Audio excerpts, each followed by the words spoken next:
નમઃ. જય શ્રી કૃષ્ણ મિત્રો. આજે આપણે રામાયણ સાંભળીશું સંક્ષિપ્તમાં. બોલો શ્રી રામચંદ્ર ભગવાનની જય. બોલો શ્રી પવનપુત્ર હનુમાનની જય. મિત્રો, આ રામાયણ તો આમ તો ખૂબ જ લાંબી છે. એને સાંભળતા ઘણા દિવસો વીતી જાય છે, પણ આ જે આ રામાયણ હું મૂકવા જઈ રહી છું એ સંક્ષિપ્તમાં છે. જે તમે સાંભળશો તો એ પૂરું રામાયણ સાંભળ્યા બરાબર તમને ફળ મળશે. તો રામનવમીના પવિત્ર અવસર પર, પવિત્ર દિવસ પર આ સંક્ષિપ્તમાં રામાયણ ટૂંકમાં જે હું વર્ણન કરું છું એ તમે પૂરા ધ્યાનથી મનથી સાંભળજો અને બીજાને પણ શેર કરજો, પુણ્યના ભાગીદાર બનજો. ભગવાન શ્રી રામની કૃપા સદાય તમારા ઉપર બની રહેશે. તો બોલો રામચંદ્ર ભગવાનની જય. ભગવાન શ્રી રામ અવતારનું કારણ. વાત ઘણી પ્રાચીન છે. સમુદ્રમાં લંકા નામનો એક ટાપુ હતો અને એ ટાપુ પર રાક્ષસોના રાજા રાવણ પોતાના રાક્ષસો સાથે રહેતો હતો. રાવણને 10 મુખ અને 20 હાથ હતા. રાવણ તથા બીજા રાક્ષસો પણ ઘણા બળવાન હતા અને જેવું મનમાં ઈચ્છે તેવું જ રૂપ ધારણ કરી શકતા હતા. રાક્ષસો પણ અન્યાયી અને પાપી હતા. રાક્ષસોના રાજા રાવણે તેમને આજ્ઞા આપી હતી કે કોઈ પૂજા પાઠ ન કરી શકે. કોઈ દેવોની પૂજા કરતા તો રાક્ષસો તેઓને મારી નાખતા હતા અથવા હેરાન કરતા હતા. ગામોમાં અથવા ઋષિઓના આશ્રમોમાં આગ ચાંપી દેતા હતા. તેઓ બધા પ્રાણીઓને અપરાધ વિના જ સતાવ્યા કરતા હતા. બીજાઓને હેરાન કરીને કોઈ પણ વ્યક્તિ ક્યાં સુધી સુખી રહી શકે? પાપનું ફળ દુઃખ જ આપે. જો ખૂબ જ પાપ કરે તો તેનો વિનાશ નક્કી થાય. ત્યારે રાવણનો અત્યાચાર ઘણો જ વધી ગયો. ત્યારે દેવોને ઘણું દુઃખ થયું. રાવણે ઘોર તપસ્યા કરીને સૃષ્ટિ કરતા બ્રહ્મા પાસેથી વરદાન માંગી લીધું હતું કે મનુષ્ય અને વાંદરાઓ સિવાય બીજા કોઈના પણ હાથે તે મરી શકશે નહીં. મનુષ્ય અને વાંદરાઓને તે ઘણા દુર્બળ સમજતો હતો. તેથી જ તેણે તેઓના હાથથી મરવાના વાત વિચારી પણ ન હતી. વરદાનના પ્રભાવથી દેવો રાવણને મારી શકતા ન હતા. એટલા માટે તેઓ ગાયનું રૂપ ધારણ કરેલી પૃથ્વીને પાસે ગયા. બ્રહ્માજીએ દેવોને કહ્યું કે હે ભગવાન, બધા જ દુઃખ દૂર કરી શકે છે. તેવો વિચાર કરવા લાગ્યા કે ભગવાન જ બધા, બ્રહ્માજી દેવોને કહે છે કે ભગવાન જ બધા દૂર કરી શકશે. તેવો વિચાર કરી ભગવાન ક્યાં મળી શકે છે જેથી તેઓને પ્રાર્થના કરી શકાય. કોઈ ક્ષીરસાગરમાં જવાની વાત કરે તો કોઈ વૈકુંઠમાં. ત્યાં શંકર ભગવાન પણ હાજર હતા. તેઓએ કહ્યું આ રીતે શોધવાથી ભગવાન નથી મળતા. તેઓ તો સર્વવ્યાપક છે. એવી કોઈ જગ્યા નથી કે જ્યાં ભગવાન ન હોય, પરંતુ જે સાચા પ્રેમથી પોકારે છે તેની સામે તેઓ પ્રગટ જરૂર થાય છે. આ સાચી વાત દેવોને સમજાઈ ગઈ. બ્રહ્માજી, શંકરજી અને બધા દેવોને ભગવાનની ખૂબ પ્રેમથી પ્રાર્થના કરી. દેવોની પ્રાર્થનાથી પ્રસન્ન થઈને ભગવાને આકાશવાણી કહ્યું કે હું અયોધ્યાના ચક્રવર્તી મહારાજ દશરથજીના ઘરે પ્રગટ થઈશ અને રાવણને મારીને દેવોનું દુઃખ દૂર કરીશ. આ પછી બ્રહ્માજીએ આજ્ઞા આપી કે બધા દેવો પોતપોતાના અંશથી વાનર અને રીંછોને ત્યાં જન્મ લે. દેવોએ બ્રહ્માજીની આજ્ઞા માથે ચઢાવી. ભગવાન શ્રી રામે જ્યારે રાવણ સાથે યુદ્ધ કર્યું હતું ત્યારે જે વાનર તથા રીંછ ભગવાનની સેનામાં હતા તે બધા જ દેવોના અંશથી ઉત્પન્ન થયા હતા. ઉત્તર પ્રદેશના ફૈજાબાદ જિલ્લામાં આજે જ્યાં અયોધ્યાજી છે ત્યાં સરયુ નદીના કિનારે પ્રાચીન અયોધ્યાપુરી હતી. તે અયોધ્યાપુરી અયોધ્યાજી ઘણી મોટી હતી.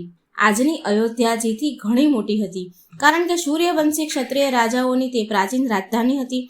તે વખતે મહારાજ અંજના પુત્ર ચક્રવર્તી મહારાજ દશરથજી અયોધ્યાના રાજા હતા. મહારાજ દશરથજીને 3 રાણીઓ હતી.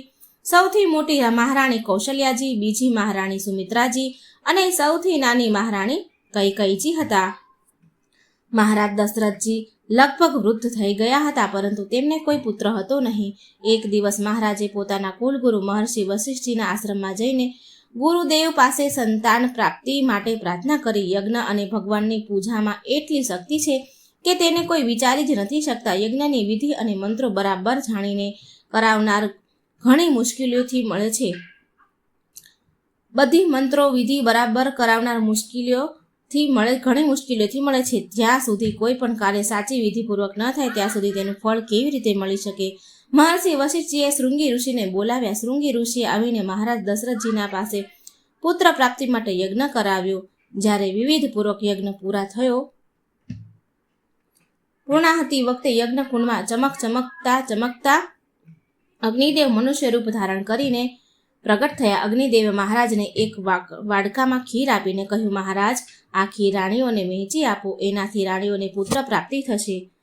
આ ખીર ત્રણેય રાણીઓને વહેંચી આપો. પછી ખીર આપીને અગ્નિદેવ યજ્ઞમાં અદૃશ્ય થઈ ગયા. મહારાજ દશરથજીએ ખીરનો અડધો ભાગ મોટી મહારાણી કૌશલ્યાજીને આપ્યો. બાકીના અડધા ભાગને અડધો કરી એક ભાગ મહારાણી કૈકેયીજીને આપ્યો. હવે ચોથા ભાગની જે ખીર વધી હતી તે ભાગ કરીને એક કૌશલ્યાજીને આપ્યો, અને જે ચોથા ભાગની જે ખીર વધી હતી તે સુમિત્રાજીને પણ ચોથો ભાગ ખીરનો ભાગમાં વહેંચી પ્રાપ્ત થઈ. ભગવાન કોઈના ગર્ભ દ્વારા જન્મ લેતા નથી, પરંતુ એવી લીલા કરે છે કે જાણે બાળકે જન્મ લીધો છે. આથી લોકો ભ્રમમાં પડીને ભગવાનને મનુષ્ય સમજવા લાગે છે. મહારાજ દશરથજીની ત્રણેય રાણીઓને એવું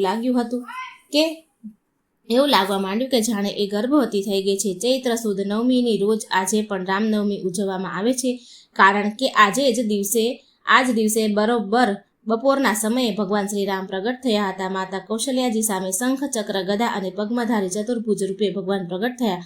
ભગવાનનું શરીર પરમ સુંદર મોરના કંઠ જેવા ચમકતા નીલવર્ણી રંગનું હતું. તેઓએ પીતાંબર ધારણ કર્યું હતું. ખાભા પર પીળો વીજળી જેવો ચમકતો દુપટ્ટો હતો. માથા ઉપર રત્નજડિત મુગટ ચમકી રહ્યો હતો. કાનમાં રત્નોના કુંડળ હતા. કમરમાં સોનાના મણિજડિત કંદોરા અને ચરણોમાં ઝાંઝર હતા. ભગવાનના શરીરના દિવ્ય પ્રકાશથી સંપૂર્ણ મહેલ ઝગમગી રહ્યો હતો. માતા કૌશલ્યાજી પોતાની સામે ચતુર્ભુજ રૂપધારી સાક્ષાત ભગવાનને જોઈને આશ્ચર્યચકિત થઈ ગયા. તેઓએ બંને હાથ જોડીને ભગવાનની સ્તુતિ કરી. ભગવાન બોલ્યા, માં, પહેલા તમે દેવ માતા અદિતિ હતા અને મહારાજ દશરથજી કશ્યપ ઋષિ હતા. આપ બંને સમય સુધી ઘોર તપસ્યા કરીને મને પ્રસન્ન કર્યો અને પુત્રને રૂપે મેળવવાનું વરદાન માંગ્યું હતું. હવે એટલા માટે જ હું તમારો પુત્ર થઈ પ્રગટ થયો છું. માતા કૌશલ્યાજીએ પ્રાર્થના કરી, ભગવાન, જો આપ મારા પુત્ર રૂપે પ્રગટ થયા છો તો આપનું આ ચતુર્ભુજ છુપાવી દો અને બાળક બની જાઓ, જેથી મને આપને પુત્ર રૂપે મેળવવાનું સુખ મળે. માતાના આ કહેવાની સાથે જ વસ્ત્ર, આભૂષણ, શંખ, ચક્ર વગેરે તો અદૃશ્ય થઈ ગયા અને ભગવાન નાના બાળક બનીને માતાના ખોળામાં રમવા માંડ્યા. મહારાજ દશરથજીને પુત્ર જન્મના સમાચાર મળવાથી ઘણો જ આનંદ થયો. રાજમહેલ તેમજ આખા નગરમાં ઉત્સવથી ધામધૂમ મચી ગઈ. બીજા દિવસે દશમના રોજ નાની રાણી કૈકેયીને પણ કૌશલ્યાજી જેવો નીલવર્ણી પુત્ર પ્રાપ્ત થયો, અને પછી સુમિત્રાજીને ગૌરવાણા અતિ સુંદર 2 જોડિયા પુત્ર પ્રાપ્ત થયા. નામકરણના સમયે મહર્ષિ વશિષ્ઠજીએ માતા કૌશલ્યાને લાલાનું નામ શ્રીરામ પાડ્યું. કૈકેયીજીના પુત્રનું નામ ભરત અને સુમિત્રાજીના મોટા પુત્રનું નામ લક્ષ્મણ તથા નાના પુત્રનું નામ શત્રુઘ્ન પાડ્યું. બાળપણ અને અભ્યાસ. સુંદર જ્ઞાન, બળ, બુદ્ધિ અને સારા ગુણો છે તે બધા ભગવાન પાસેથી જ આવેલા છે. તેઓનો અતૂટ અને અપાર ભંડાર તો સ્વયં ભગવાન જ છે. ભગવાન રામજીની સુંદરતાનું કોઈ પણ કેવી રીતે વર્ણન કરી શકે. નાના ચારેય રાજકુમારો થોડા સમયમાં જ રાજમહેલમાં ઘૂંટણીએ ચાલવા લાગ્યા. માતાઓ મહારાજ તથા બીજા બધા લોકોએ કુમારોની બાળ છબી દર્શન પામીને ખુશ થયા હતા. બાળપણથી જ લક્ષ્મણજી શ્રી રામજી સાથે તેમજ શત્રુઘ્ન ભરતજી સાથે વધુ રહેવા લાગ્યા. થોડા મોટા થયા પછી ચારેય રાજકુમારો ઊભા થઈને ચાલવા લાગ્યા અને ધીરે ધીરે રમવા લાગ્યા. અયોધ્યાના બધા બાળકો તેઓની મિત્રતા કરીને પરમ સુખી થયા હતા. શ્રી રામજી રમકડા, વસ્ત્રો, આભૂષણ પોતાના મિત્રોને વહેંચતા હતા. તેઓ રમતમાં એમ જ ઈચ્છતા હતા કે હું ભલે હારી જાઉં, પરંતુ મારા મિત્ર તથા ભાઈ જરૂર જીતે. ત્યારે ભરતજી પોતે હારી જતા અને શ્રીરામજી વિજયી થતા ત્યારે ઘણા ખુશ થતા હતા, પરંતુ જ્યારે તેઓ પોતે જીતતા હતા ત્યારે તેમને ઘણો સંકોચ થતો હતો. ત્રણેય ભાઈઓ શ્રીરામની સેવા કરતા તથા તેઓને ખુશ કરવાની ઈચ્છા હંમેશા રાખતા હતા. શ્રીરામજી હંમેશા ભાઈઓને સુખ આપવા તથા ખુશ રાખવાનો પ્રયત્ન કરતા હતા. નગરના લોકો રાજકુમારોને પોતાના પ્રાણ સમાન પ્રેમ કરતા હતા. રાજકુમારો બાળક હોવા છતાં પણ નાગરિકોમાં મોટાઓની જેમ આદરણીય હતા. તેઓ વડીલોને નમ્રતાથી પ્રણામ કરતા હતા, લોકોને ઇનામ વેચતા હતા અને બધાને પ્રસન્ન કરતા હતા. 6 વર્ષની ઉંમર થતાં જ રાજકુમારાના યજ્ઞોપવિત સંસ્કાર થઈ ગયા અને તેઓ કુલગુરુ મહર્ષિ વશિષ્ઠના આશ્રમમાં અભ્યાસ માટે ચાલ્યા ગયા. આજકાલની જેમ તે વખતે સ્કૂલો કોલેજો ન હતી. વિદ્યાર્થીઓને ઘણા સમય નિયમપૂર્વક રહીને ગુરુદેવની સેવા કરવી પડતી હતી. કમરમાં મૂંજની એક દોરી બાંધેલી રહેતી હતી અને તેમાં કૌપની એટલે લંગોટી પહેરવામાં આવતી હતી. પાથરવા અથવા ખભા પર રાખવા માટે મૃગ ચર્મ રાખવામાં આવતું હતું. બસ આટલા જ કપડાં રાખવામાં આવતા હતા. જ્યાં સુધી અભ્યાસ પૂરો ન થઈ જાય ત્યાં સુધી ન તો બાલ કાપવામાં આવતા, ના તો નખ કાપવામાં આવતા અને ના તો શરીર પર યા માથામાં તેલ નાખવામાં આવતું હતું. વિદ્યાર્થી જમીન પર જ સૂતા હતા. હાથમાં પાલશનો દંડો રાખવામાં આવતો હતો. પ્રાતઃકાલે સૂર્યોદય પહેલા 1 કલાક વહેલા ઉઠીને શૌચ, સ્નાન તથા હવન કરતા હતા. બપોરે તથા સાયંકાલે પણ સંધ્યા અને હવન કરવા પડતા હતા. ગુરુદેવનો આશ્રમ નગરથી વનમાં જ રહેતા હતા. આશ્રમમાં ઝાડુ લગાવવું, લીંપવું, જળ, દર્ભ, ફૂલ તથા હવન માટે લાકડા લાવવા આ બધા કામ વિદ્યાર્થીઓ જ કરતા હતા. વિદ્યાર્થીઓ નગર અથવા ગામોમાં એક વખત ભિક્ષા લાવતા અને ગુરુદેવને અર્પણ કરતા હતા. તેમાંથી ગુરુદેવ જે આપતા તે ખાઈને સંતુષ્ટ રહેતા હતા. આ રીતે ગુરુ સેવા કરતા હતા. ગુરુ કૃપાથી જે વિદ્યા પ્રાપ્ત થતી તે વિદ્યા આલોક અને પરલોક પણ કલ્યાણકારી હતી. ગુરુદેવના આશ્રમમાં શ્રીમંત ગરીબ બાળકો વચ્ચે કોઈ પણ ભેદ જોવા મળતો ન હતો. બધા જ બાળકો સમાન ભાવથી રહેતા હતા. ગુરુ કૃપાથી જે વિદ્યા મળતી હતી તે આલોક અને પરલોકમાં કલ્યાણકારી હતી. ભગવાન શ્રી રામ તો સર્વ વિદ્યાનું તથા જ્ઞાન સાગર જ હતા, પરંતુ મર્યાદા એ જ છે કે ગુરુદેવની સેવા કરીને જ વિદ્યા પ્રાપ્ત કરવી જોઈએ. એટલા માટે ભાઈઓ સાથે શ્રી રામ 6 વર્ષની ઉંમરે યજ્ઞોપવિત સંસ્કાર પછી મહર્ષિ વશિષ્ઠજીના આશ્રમમાં આવી પહોંચ્યા અને બ્રહ્મચાર્યના નિયમોનું પાલન કરીને ગુરુદેવની સેવા કરવા લાગ્યા. ઘણા થોડા દિવસોમાં તેઓએ ગુરુદેવના મુખથી સાંભળીને 4 વેદ, 4 ઉપવેદ, 6 શાસ્ત્ર, વેદના 6 અંગ, ઇતિહાસ, પુરાણ અને બધી કલાઓ શીખી લીધી. ગુરુદેવે રાજકુમારોને બધી વિદ્યાઓમાં નિપુણ થયેલા જોઈને ઘેર જવાની આજ્ઞા આપી. વિધિપૂર્વક ગુરુ દક્ષિણા દઈને અને સમાન વર્તન સંસ્કાર કરાવીને 4 રાજકુમારોને રાજધાનીમાં પાછા ફર્યા.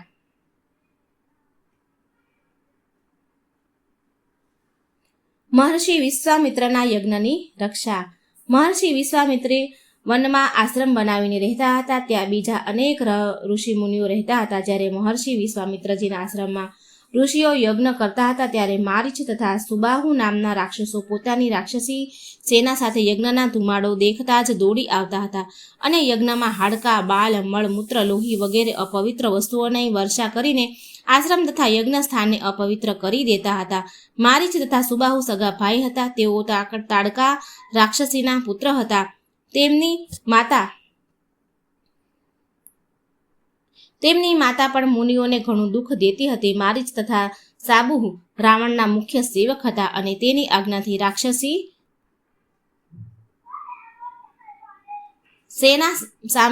સેના સાથે મહર્ષિ વિશ્વામિત્રના આશ્રમથી થોડે દૂર રહેતા હતા. ઋષિઓને તપસ્યાના તેજથી ડરીને એ રાક્ષસો આશ્રમમાં તો ઘૂસતા ન હતા, પરંતુ યજ્ઞના સમયે આકાશમાંથી ગંદી વસ્તુઓ નાખીને યજ્ઞનો નાશ કરતા હતા. મહર્ષિ વિશ્વામિત્ર ઈચ્છે તો શ્રાપ દઈને રાક્ષસોને ભસ્મ કરી શકતા હતા, પરંતુ ક્રોધ કરવાથી તપસ્યાનો નાશ થઈ જાય છે. એટલા માટે તેઓએ શ્રાપ આપ્યો નહીં. તે સર્વ ઋષિએ જાણી લીધું કે ભગવાને રાક્ષસનો નાશ કરવા માટે આ અયોધ્યામાં અવતાર ધારણ કર્યો છે. ત્યારે ઋષિએ વિચાર્યું કે અયોધ્યા જવાથી ભગવાનના દર્શન પણ થશે અને તેઓ દયામય મારી સાથે આવીને દુષ્ટ રાક્ષસોનો વધ પણ કરશે. તેટલા માટે તેઓ અયોધ્યા તરફ ચાલી નીકળ્યા. અયોધ્યા પહોંચ્યા પછી મહારાજ દશરથજીએ મહર્ષિ વિશ્વામિત્રના ચરણોમાં પ્રણામ કર્યા અને તેમને ઊંચા સિંહાસન પર બેસાડીને પૂજા કરી સ્વાગત સત્કાર થઈ ગયા. પછી ઋષિઓએ કહ્યું, મહારાજ, મને રાક્ષસો ખૂબ જ હેરાન કરે છે. એ દુષ્ટોનો નાશ કરવા માટે હું રામ લક્ષ્મણને પોતાની સાથે લઈ જવા આવ્યો છું. આપ આપના બંને કુમારોને મારી સાથે મોકલી આપો. મહારાજ દશરથ ઘણી ચિંતામાં પડી ગયા. પ્રાણથી પણ અધિક પ્યારા પોતાના પુત્રને રાક્ષસો સાથે યુદ્ધ કરવા માટે તેઓ મોકલવા ઈચ્છતા તો ન જ હતા. તેઓએ ઋષિને ખૂબ પ્રાર્થના કરી અને તેને સેના સાથે સ્વયં આવવાનું પણ કહ્યું. પરંતુ વિશ્વામિત્રજી તો શ્રી રામ લક્ષ્મણને જ લેવા આવ્યા હતા. મહર્ષિ વશિષ્ઠજીએ મહારાજાને સમજાવ્યું કે આ વિશ્વામિત્રજી મોટા પ્રતાપી તથા તપસ્વી છે. તેઓની સાથે જવાથી રાજકુમારોનું કોઈ પણ બગડી શકશે નહીં તો તે ક્રોધ દઈને શ્રાપ દઈને ઘણું મોટું નુકસાન કરી શકે છે. એટલા માટે તેઓની વાત માની જ લેવી યોગ્ય છે. મહારાજ દશરથજીએ ગુરુદેવની આજ્ઞા સ્વીકારી લીધી. એમણે બંને રાજકુમારોને મહર્ષિ વિશ્વામિત્રની સાથે જવાની આજ્ઞા આપી દીધી. પિતાજીની આજ્ઞા મેળવીને ભગવાન શ્રીરામે માતાજીની પાસે જઈને પ્રણામ કર્યા અને તેઓ પાસેથી પણ આજ્ઞા મેળવી. પછી કમરમાં ભાથો બાંધીને અને ખભા પર ધનુષ્ય રાખીને નાના ભાઈ લક્ષ્મણ સાથે તેઓ મહર્ષિ વિશ્વામિત્રજીના સાથે ચાલી નીકળ્યા. મારીચ અને સુબાહુની માતા તાડકા ઘણી ભયંકર રાક્ષસી હતી. તે કોલસા જેવી કાળી અને પર્વત જેવી વિશાળ કાયાવાળી હતી. તેના નિવાસ સ્થાનેથી કોઈ પણ આવતું જતું દેખાતું તો તે મારીને ખાઈ જતી હતી. જ્યારે મહર્ષિ વિશ્વામિત્રજી તથા શ્રી રામ લક્ષ્મણ તાડકાવનમાં પહોંચ્યા ત્યારે તેઓને જોતા જ તે ભયંકર રાક્ષસી જોરથી બરાડા પાડતી દોડી આવી. પરંતુ શ્રીરામે તુરંત ધનુષ્ય પર દોરી ચડાવીને એક બાણ ચડાવીને માર્યું અને તેનાથી તત્કાલ રાક્ષસીનું મસ્તક ફોડી નાખ્યું. બાણ લાગવાથી તે ઘણી જોરથી બૂમ પાડીને જમીન પર ઢળી પડી અને હાથ પગ પછાડીને મરી ગઈ. મહર્ષિ વિશ્વામિત્રજીએ શ્રી રામના આ અદ્ભુત પરાક્રમ જોઈને ખૂબ પ્રસન્ન થયા. ઘોર તપસ્યા કરીને મહર્ષિએ ઘણા દિવ્ય અસ્ત્ર શસ્ત્ર પ્રાપ્ત કર્યા હતા. આ દિવ્ય અસ્ત્ર શસ્ત્ર કોઈ હથિયાર ન હતા. મંત્ર જપ કરતા જ પ્રગટ થનારા અસ્ત્ર શસ્ત્ર હતા. તે બધા જ દિવ્ય અસ્ત્ર તેઓએ શ્રી રામને આપી દીધા અને મંત્ર તથા પ્રયોગ કરીને પ્રગટ કરીને બતાવી દીધા. ત્યાંથી ચાલીને તેઓ મહર્ષિ વિશ્વામિત્રજીના આશ્રમમાં આવ્યા. તે રાત્રે સવે વિશ્રામ કર્યો. બીજા દિવસે શ્રીરામે ઋષિઓને યજ્ઞ કરવાનું કહ્યું. ઋષિઓ યજ્ઞ કરવા લાગ્યા અને લક્ષ્મણજી સાથે શ્રી રામ ધનુષ્ય ચડાવીને સાવધાનીથી ઊભા રહીને યજ્ઞની રક્ષા કરવા લાગ્યા. જેવો યજ્ઞનો ધુમાડો આકાશમાં દેખાયો કે તરત મારીચ તથા સુબાહુ પોતાના બધા રાક્ષસ સૈનિકો સાથે અસ્ત્ર શસ્ત્ર લઈને બૂમ બરાડા કરતા આકાશ માર્ગે દોડ્યા. શ્રી રામે મોટી ભારે રાક્ષસી સેનાઓ જોઈ અને અણી વગરનું એક બાણ મારીચને માર્યું. તે બાણના ઘાથી મારીચ 100 યોજન 400 ગાંવ દૂર દરિયા કિનારે જઈ પડ્યો. પછી શ્રીરામે બીજું બાણ ચડાવી અગ્નિમંત્ર ભણીને છોડ્યું. તે અગ્નિશાસ્ત્રથી લપેટાઈથી સુબાહુ ક્ષણભરમાં બળીને ભસ્મ થઈ ગયો. જ્યાં સુધી શ્રીરામે એ બાણ છોડ્યા એટલી વારમાં શ્રી રામ લક્ષ્મણજીએ બાણોની એવી ઝાડી વરસાવી કે સૈન્યના બધા જ રાક્ષસોના શરીરના ટુકડે ટુકડા થઈ ગયા. ઋષિઓના યજ્ઞનું વિઘ્ન હંમેશા માટે દૂર થઈ ગયું. શ્રી જાનકી સ્વયંવર. એ દિવસોમાં સામાન્ય લોકોના લગ્ન તો આજની જેમ વિવિધપૂર્વક થતા હતા, પરંતુ રાજકન્યાઓના લગ્ન માટે સ્વયંવરનો રિવાજ પણ હતો. સ્વયંવર પણ બે પ્રકારના હતા. એક પ્રકારના સ્વયંવરમાં તો પહેલા રાજકુમારોમાંથી કોઈ એકના ગળામાં રાજકન્યા વિજયમાળા પહેરાવી દેતી અને તેની સાથે તેનું લગ્ન કરાવવામાં આવતું હતું. બીજો પ્રકારનો સ્વયંવર એવી રીતનો હતો કે રાજકુમારીના પિતા કોઈ પણ પ્રતિજ્ઞા કરતા હતા. તે પ્રતિજ્ઞા પૂરી કરનારની સાથે જ રાજકુમારીના લગ્ન થતા હતા. આ રીતની વિવિધતા એ વખત સ્વયંવરમાં હતી. એ સમયે મિથિલા દેશના રાજા મહારાજ શિરધ્વજ જનકજી હતા. તેમની રાજધાની મિથિલા નગરી હતી, જેનું બીજું નામ જનકપુર હતું. એક વખત મિથિલા નગરીમાં દુષ્કાળ પડ્યો. ઋષિઓના આદેશથી વરસાદ માટે મહારાજ જનકે યજ્ઞ કરવાનો નિર્ણય કર્યો. યજ્ઞ ભૂમિને સોનાના હળથી સ્વયં યજમાને ખેડે તેવી વિધિ હોય છે. મહારાજ જનકની જ્યારે યજ્ઞ ભૂમિ ખેડી રહ્યા હતા ત્યારે સાધારણ અણી લગાવવાથી ભૂમિમાં એક પરમ સુંદર કન્યા પ્રગટ થઈ. અણીને સંસ્કૃત ભાષામાં સીત કહે છે. સીતથી પ્રગટ થવાના કારણે તે કન્યાનું નામ સીતા પડ્યું. મહારાજ જનકજીના પૂર્વજોને ભગવાન શંકરે પોતાનું ધનુષ્ય આપ્યું હતું. તે ધનુષ્ય મહારાજ જનકજીએ ત્યાં રાખવામાં આવ્યું હતું. મહારાજ દરરોજ તેમની પૂજા કરતા હતા. તે ધનુષ્ય એટલું ભારે હતું કે તેને 60 બળવાન પુરુષો પણ ઉંચકી શકતા ન હતા. મોટી થતા બચપણમાં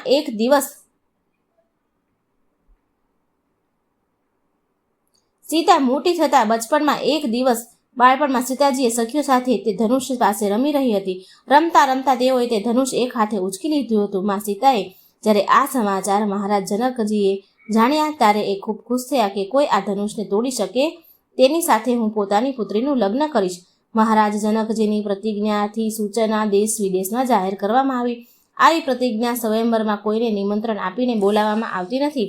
બળવાન લોકો સ્વયં આવી પહોંચે છે. શ્રી સીતાજીના અપૂર્વ ગુણો તથા સુંદરતાની પ્રશંસા ચોમેર ફેલાઈ ચૂકી હતી. ઘણા બળવાન રાજાઓ તથા રાજકુમારો મહારાજ જનકજીની પ્રતિજ્ઞા સાંભળીને જનકપુર આવી પહોંચ્યા. મહર્ષિ વિશ્વામિત્ર જાણતા હતા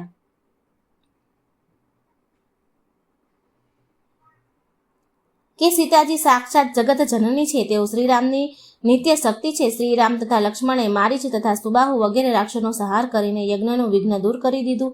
ત્યારે મહર્ષિ વિશ્વામિત્રજીએ તેઓને કહ્યું કે મહારાજ જનકજી પોતાની પુત્રીનો સ્વયંવર કરી રહ્યા છે, તો મારી ઈચ્છા છે કે તમે બંને પણ મારી સાથે આ મહોત્સવમાં જોવા ત્યાં ચાલો.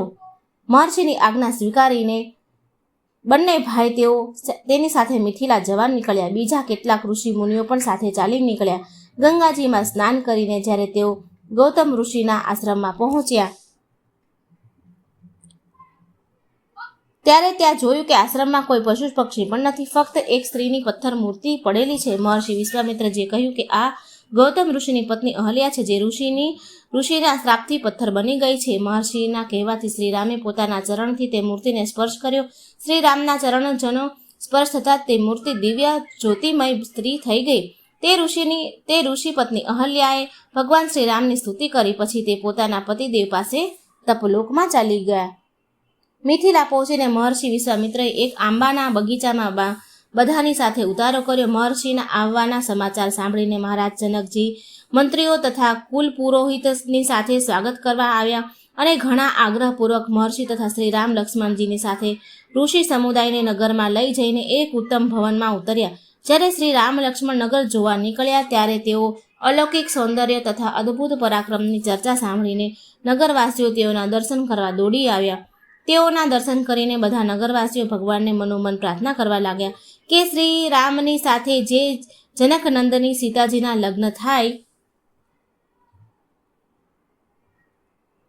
શ્રી રામ લક્ષ્મણ રાજકુમાર હોવા છતાં પણ મહર્ષિ વિશ્વામિત્રજીની ઘણી સાવધાની તેમજ પ્રેમથી સેવા કરતા હતા. તેઓ સવારે સૂર્યોદયથી રોજ પ્રભાતે વહેલા ઉઠી મહર્ષિના જાગ્યા પહેલા જાગી જતા હતા અને મહર્ષિની પૂજા વિધિ માટે ફૂલ જળ વગેરે લાવી રાખતા હતા.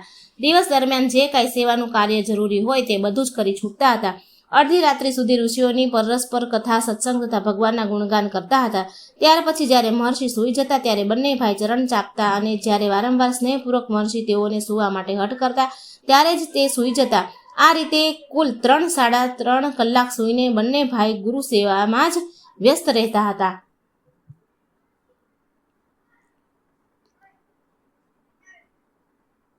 અડધી રાત્રિ સુધી ઋષિઓની પરસ્પરથી સત્સંગ, ભગવાનના ગુણગાન કરતા હતા. જનકપુરમાં જ્યારે બંને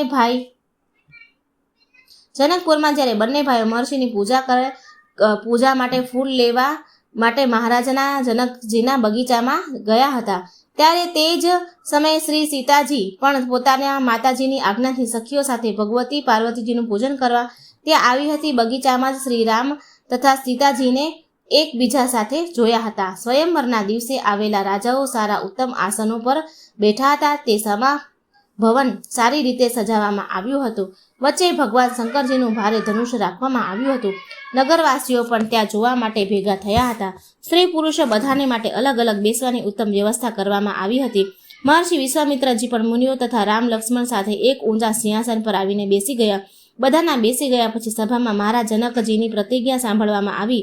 પ્રતિજ્ઞા સાંભળીને રાજાઓ ધનુષ ઉચકવા માટે કાર્યમાં લાગી ગયા હતા, પરંતુ ઉચકવાનું તો દૂર રહ્યું. કોઈનાથી એ ધનુષ બાણ હલી પણ ન શક્યું. ઉચકવાની તો વાત જ ક્યાં રહી.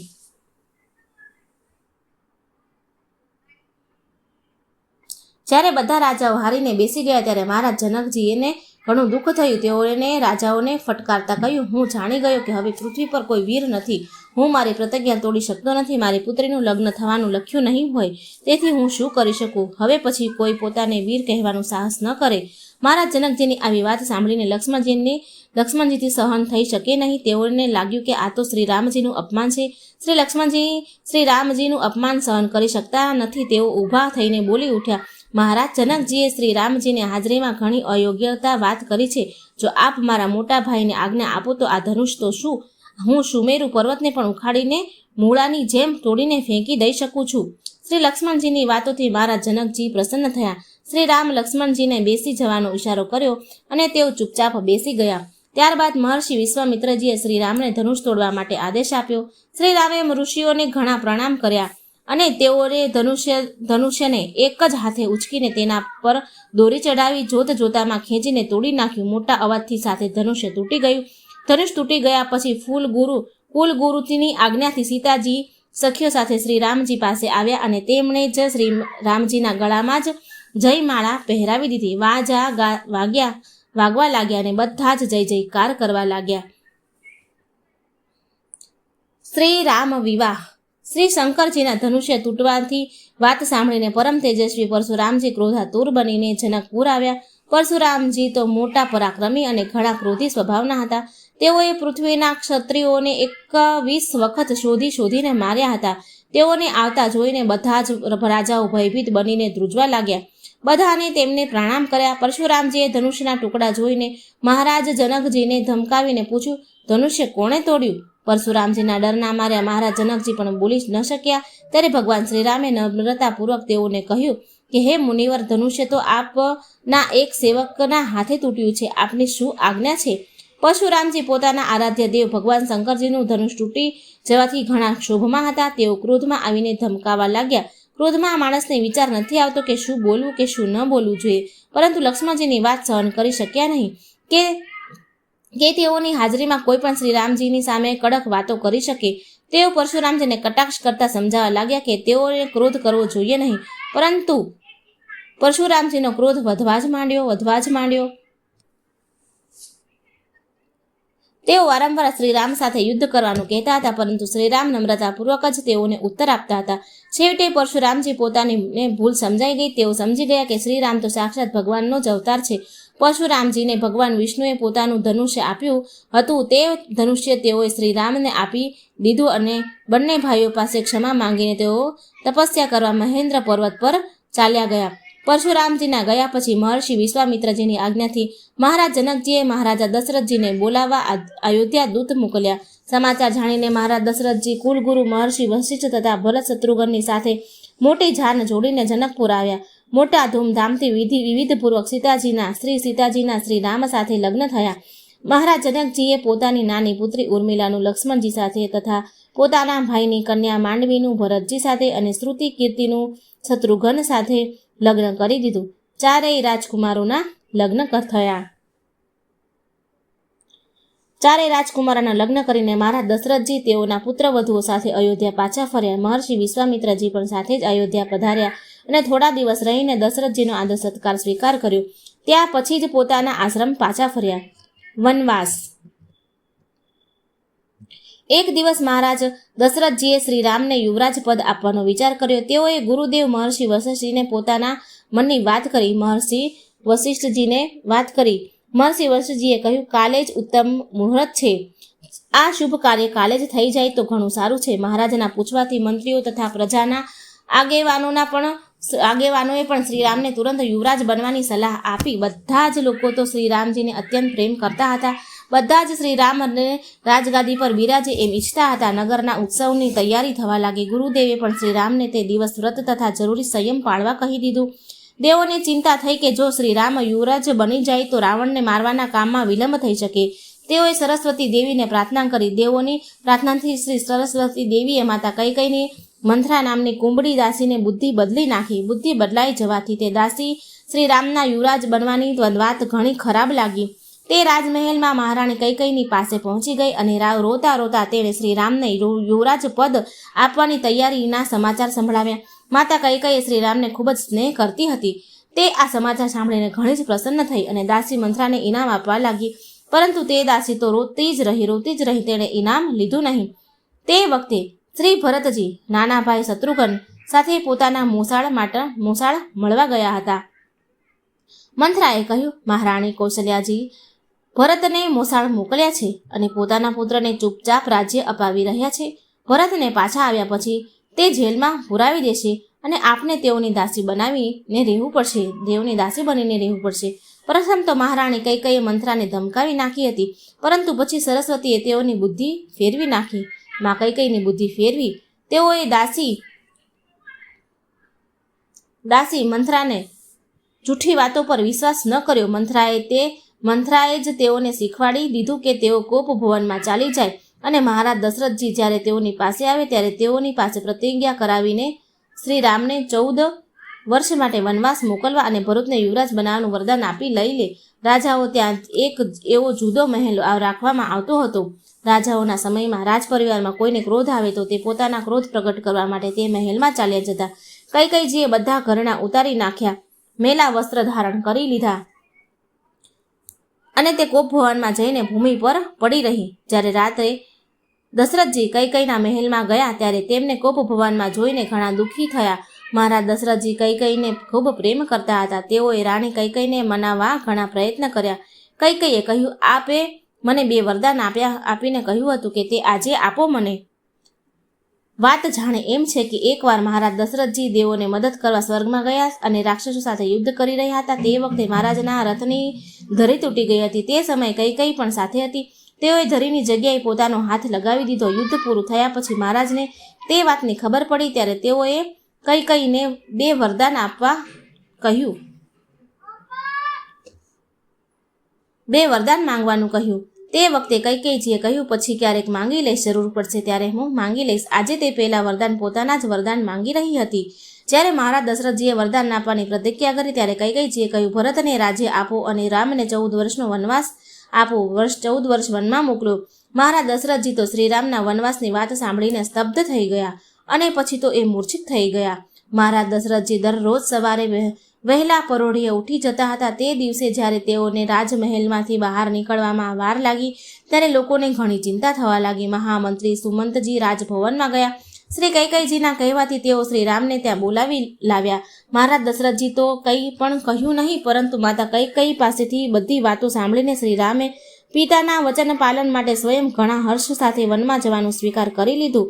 તેઓ વિદાય માંગવા માટે માતા કૌશલ્યાજી પાસે ગયા. શ્રી રામજીની સાથે વનમાં જવા માટે શ્રી જાનકીજી તેમને શ્રી લક્ષ્મણજી પણ તેની સાથે તૈયાર થઈ ગયા. શ્રી રામ અને મા સીતા પણ શ્રી રામ સાથે જવા તૈયાર થયા. શ્રી રામે તેઓને ખૂબ જ સમજાવ્યું, પરંતુ વનમાં આવવાનો અત્યંત આગ્રહ જોઈને સાથે લીધા.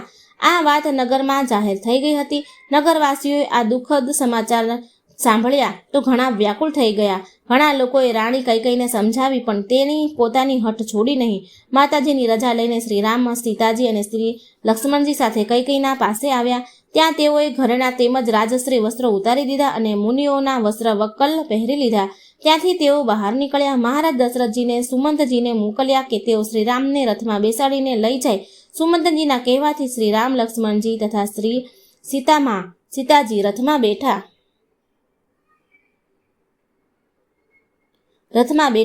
શ્રીરામના વિયોગમાં દુઃખી નગરવાસીઓ રોતા કકળતા પણ ઘર બહાર છોડીને શ્રીરામની પાછળ ચાલી નીકળ્યા. થોડે દૂર જઈને શ્રીરામ રથ રોકી લીધો.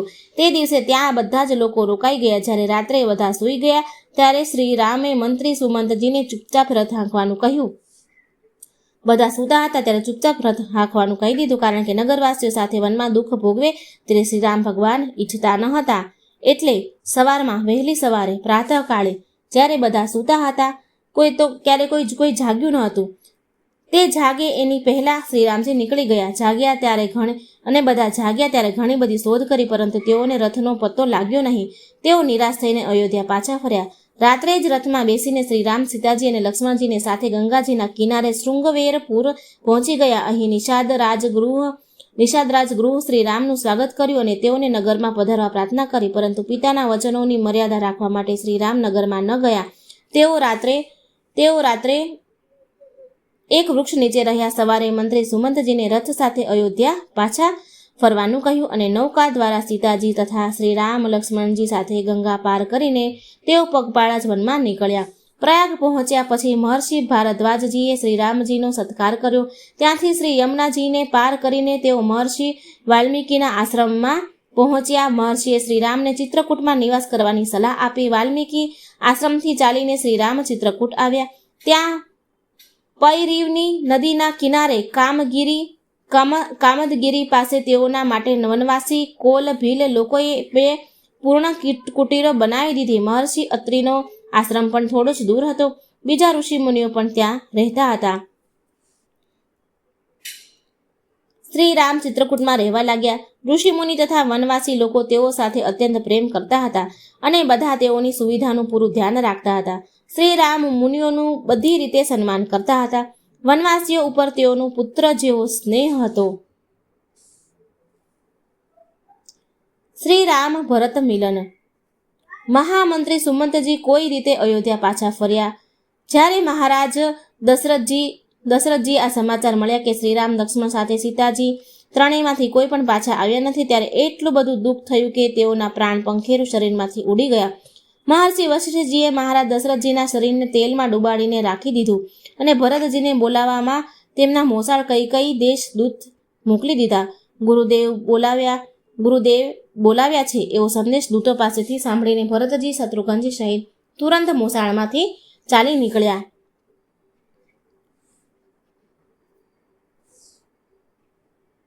અને અયોધ્યા આવી પહોંચ્યા. દૂતોએ બીજા કોઈ સમાચાર કહ્યા ન હતા, પરંતુ નગરીની સુમાસુમ દશા જોઈને તેઓની આશંકા થઈ. ફક્ત મહારાણી કૈકેયીએ જ તેઓનું સ્વાગત કર્યું. ઘણા ઉત્સવથી કૈકેયીએ પોતાની બધી કરતૂત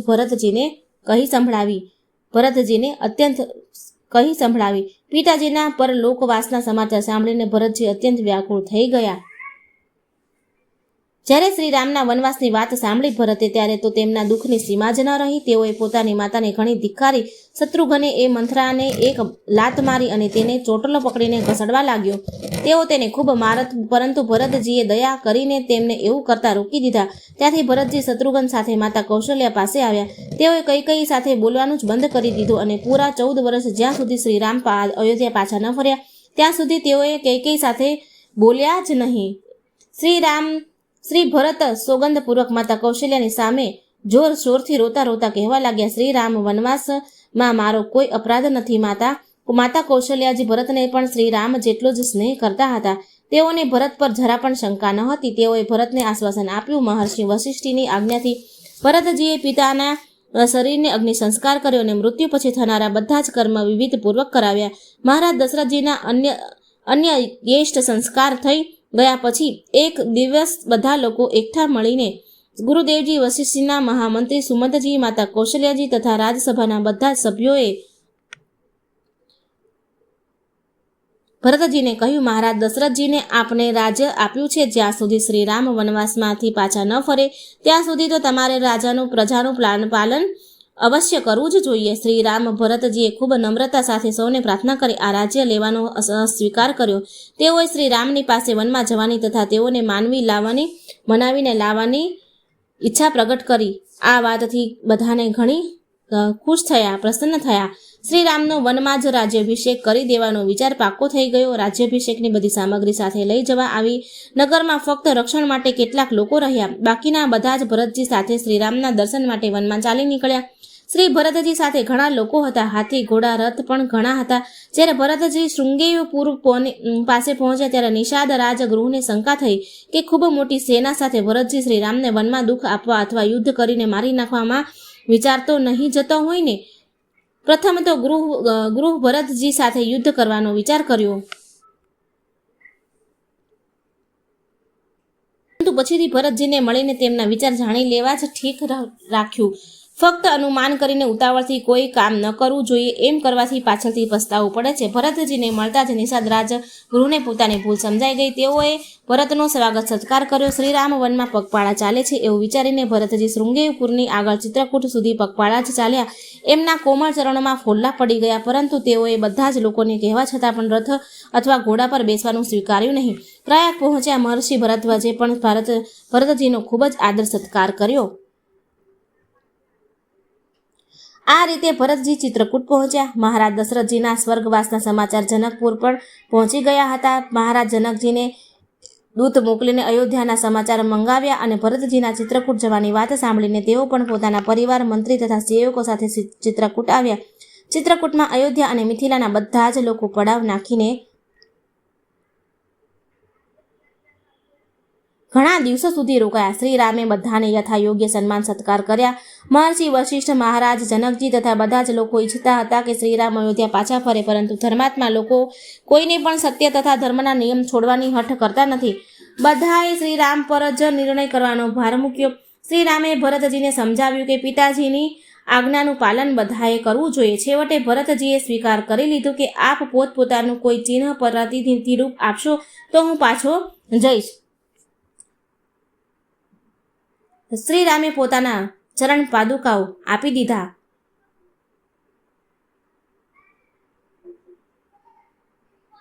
અને તે દઈને ભરતજીને બધાની સાથે વનમાં પાછા ફર્યા.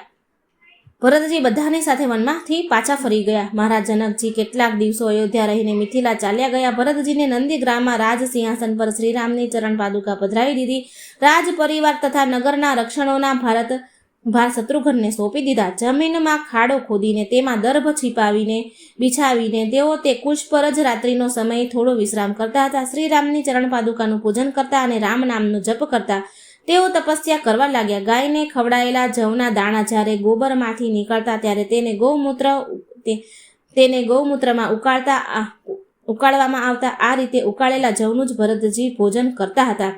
14 વર્ષ સુધી કઠોરમાં કઠોર તપસ્યા કરતા ભરતજી શ્રી રામજીના આગમનની પ્રતીક્ષા કરવા લાગ્યા.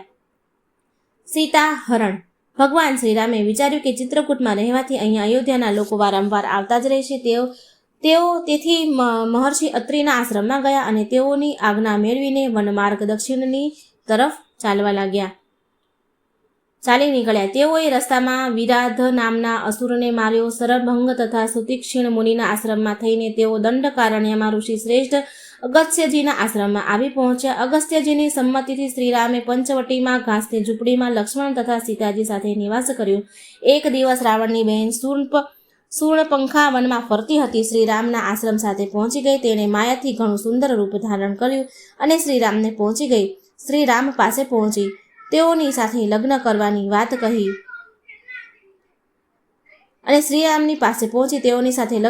વાત કહી તો શ્રીરામજીએ તેને લક્ષ્મણ પાસે મોકલી દીધી. લક્ષ્મણજી પણ સમજી ગયા કે તે રાક્ષસી છે. જ્યારે શૂર્ણપંખાએ જોયું કે બંને ભાઈઓમાંથી કોઈ પણ તેની સાથે લગ્ન કરવા ઈચ્છતા નથી, ત્યારે પોતાનું ભયંકર રૂપ પ્રગટ કરીને સીતાજીને મારવા દોડી. તે વખતે શ્રીરામજીના સંકેતથી લક્ષ્મણજીએ તેના નાક કાપી નાખ્યા. નકટી બૂચી શૂર્પંખા રોતી બૂમો પાડતી ખરદૂષણથી પાસે ગઈ. ખરદૂષણ અને ત્રિશિરા સગા ભાઈ હતા. તેઓ રાવણના સામંત હતા અને તેઓની પાસે 14,000 રાક્ષસોની સેના હતી. શૂર્ણપંખાએ ખરદૂષણને જણાવ્યું કે લક્ષ્મણે અપરાધ વગર તેને નાક કાપી નાખ્યા છે. ખરદૂષણ પોતાની સંપૂર્ણ સેના લઈને યુદ્ધ કરવા દોડી આવ્યા.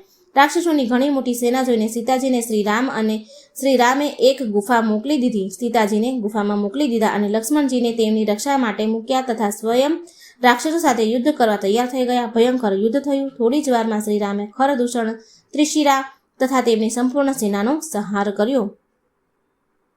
ખરદૂષણને મારી નાખ્યા પછી શૂર્ણપંખા લંકામાં ગઈ. રાવણે શૂર્ણપંખાની બધી વાત સાંભળી.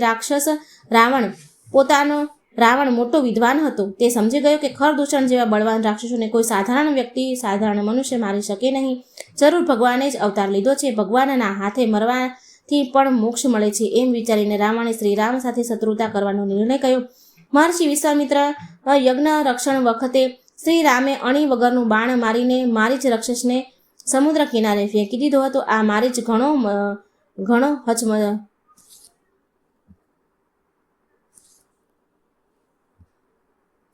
માયાવી હતો.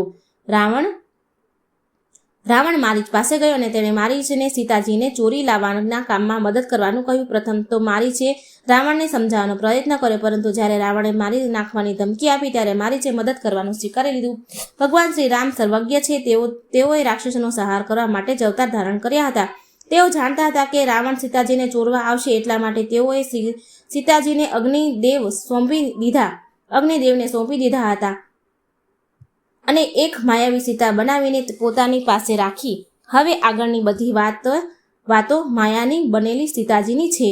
મારે જ સોનાનું હરણ બનીને શ્રી રામજીની ઝૂંપડી પાસે અહીં તહીં ફરવા લાગ્યો. એટલું સુંદર હરણ જોઈને સીતાજીને શ્રી રામજીને કહ્યું કે આપ તેને મારીચને તેનું ચામડું મને લાવી આપો. શ્રી રામ ધનુષ્ય ચડાવ્યું અને મૃગ બનેલા મારીચની પાછળ દોડ્યા. મારીચ ઘણી દૂર સુધી દોડતો ચાલી નીકળ્યો. ઘણા દૂર જઈને શ્રી રામે તેના પર બાણ ચલાવ્યું. બાણ વાગતા જ મારીચે મૃગ રૂપ છોડી દીધું અને પોતાના રૂપમાં પ્રગટ થઈને મરતા મરતા કપટથી તેણે જોરથી લક્ષ્મણજીનું નામ લઈને બૂમ પાડી. દૂરથી મારીચનો પોકાર સીતાજીએ સાંભળ્યો એટલે સમજ્યા કે શ્રી રામ કોઈ સંકટમાં છે અને લક્ષ્મણજીને બોલાવી રહ્યા છે. તેઓએ લક્ષ્મણજીને મોટા ભાઈની પાસે જવાનું કહ્યું. શ્રી લક્ષ્મણજી સીતાજીને એકલા છોડીને જવા ઈચ્છતા ન હતા, પરંતુ સીતાજીએ ઘણી હઠ પકડી એટલે મંત્ર ભણીને સીતાજીની ચારે બાજુ રેખા ખેંચી લક્ષ્મણ રેખા ખેંચી તેઓ શ્રી રામ પાસે ચાલી નીકળ્યા. રાવણ છુપાઈને બધું જોઈ રહ્યો હતો. લક્ષ્મણજી ગયા પછી તે એક સાધુના વેશમાં આવ્યો. જ્યારે સીતાજી તેને ભિક્ષા આપવા લાગ્યા ત્યારે તેને લક્ષ્મણ રેખા બહાર આવવાનું કહ્યું. રાવણને સાધુ સમજીને સીતાજી ભિક્ષા આપવા જેવા રેખાને ઓળંગી બહાર આવ્યા કે તુરંત પોતાનું રૂપ પ્રગટ કર્યું. રાવણે અને સીતાજીને પકડીને આકાશ માર્ગે ઉડનારા રથમાં બેસી ગયું. શ્રી સીતાજી રોતી વિલાપ કરતી હા રામ હે રામ હે રામ એમ પુકારતી જતી હતી. તેમનું રુદન સાંભળીને ગીધરાજ જટાયુએ રાવણને પડકાર કર્યો. જટાયુ મહારાજ દશરથજીના મિત્ર હતા અને તે જ વનની ગુફામાં રહેતા હતા. જટાયુએ રાવણ સાથે યુદ્ધ કર્યું, પરંતુ છેવટે રાવણે તલવારથી તેની પાંખ કાપી નાખી. તેઓ પડી ગયા. રાવણ સીતાજીને લઈને આકાશ માર્ગે લંકા તરફ ઉપડ્યો. શ્રી સીતાજી પોતાના ઘરેના રસ્તામાં ફેંકતી જતી હતી, જેથી કરીને શ્રી રામ તેમને કઈ ખબર મેળવી શકે. રાવણે લંકામાં શ્રી સીતાજીને અશોકવનમાં રાખ્યા. તેમનું રક્ષણ કરવા માટે ઘણી રાક્ષસીઓ ગોઠવી હતી. રાવણે સુગ્રીવ સાથે મિત્રતા. આશ્રમમાં પાછા આવ્યા પછી ત્યાં સીતાજીને જોયા નહીં. શ્રીરામે સામાન્ય માનવીની જેમ વ્યવહારિક આદર્શ દર્શાવવા પત્નીના વિયોગનું પણ ઘણું દુઃખ કર્યું. તેઓ સીતાજીને શોધવા લક્ષ્મણજી સાથે દક્ષિણ દિશામાં આગળ ચાલ્યા. પાંખ કપાયેલા જટાયુને જોઈને શ્રીરામની આંખોમાં આંસુ ઉભરાયા. જટાયુએ રાવણની દુષ્ટતા સમાચાર કહીને શરીરને ત્યાં ત્યાગ કર્યો. ભગવાન શ્રીરામે પોતાની પિતા સમાન ગિધિરાજ જટાયુને અંતિમ સંસ્કાર કર્યા, ખૂબ શ્રાદ્ધપૂર્વક કર્યા. મહર્ષિ મતંગજીના આશ્રમમાં સબરી નામની એક તપસ્વીની રહેતી હતી. તે ભીલ જાતિની હતી, પરંતુ ભગવાનની પરમ ભક્ત હતી. મતંગ ઋષિએ એ સબરીને કહ્યું હતું કે ભગવાન શ્રી રામ પોતે ત્યાં પધારશે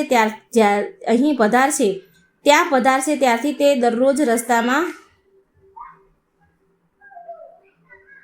શ્રી મતંગીના આશ્રમમાં સબરી નામની એક તપસ્વીની રહેતી હતી. તે ભીલ જાતિની હતી, પરંતુ ભગવાનની પરમ ભક્ત હતી. મતંગ ઋષિએ તેને કહ્યું હતું કે ભગવાન શ્રી રામ પોતે તારે ત્યાં પધારશે ત્યારથી તે દરરોજ રસ્તામાં ઝાડુ લગાવતી અને વનમાં મીઠા મીઠા ફળ લાવીને ભગવાન માટે રાખતી હતી. આ રીતે ઘણા દિવસોથી તે ભગવાનની રાહ જોઈ રહી હતી. ત્યાં બીજા ઘણા ઋષિ મુનિઓ આશ્રમમાં હતા. શ્રી રામ તો ફક્ત ભક્તિને આદર આપનાર છે. જ્યારે સીતાજીને શોધતા તેઓ ત્યાં પહોંચ્યા ત્યારે ઋષિ મુનિઓ ત્યાં જતા સીતા સબરીની કુટીર પર જ પધાર્યા. સીધા સબરીને એ ખૂબ જ પ્રેમથી શ્રી રામ લક્ષ્મણનું સ્વાગત કર્યું. શ્રી રામે પણ તેમના સબરીના આપેલા ફળ ખૂબ પ્રેમપૂર્વક આરોગ્યા અને તેનું ભક્તિનું વરદાન આપ્યું.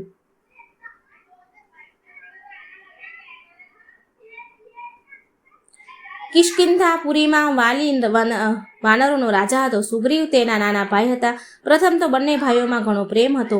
એકવાર એક રાક્ષસે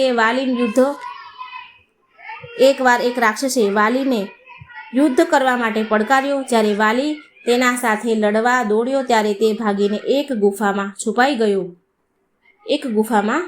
ગયો.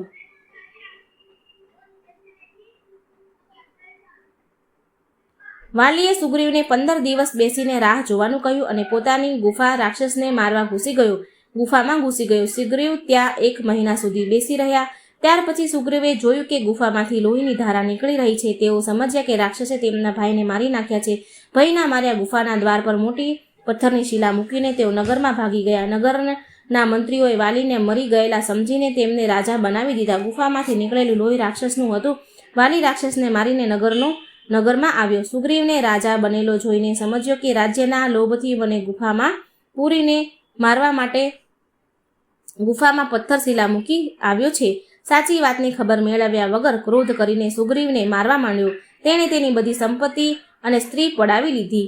પણ બચાવવા માટે સુગ્રીવ અહીં તહીં ભાગતા ફર્યા. પરંતુ વાલીએ તેમનો પીછો ત્યારે જ છોડ્યો જ્યારે તેઓ ઋષ્યમુખ પર્વત પર પહોંચી ગયા. પહેલા આ પર્વત પર એક ઋષિ રહેતા હતા. વાલીએ ઋષિના આશ્રમ પાસે એક રાક્ષસને માર્યો હતો.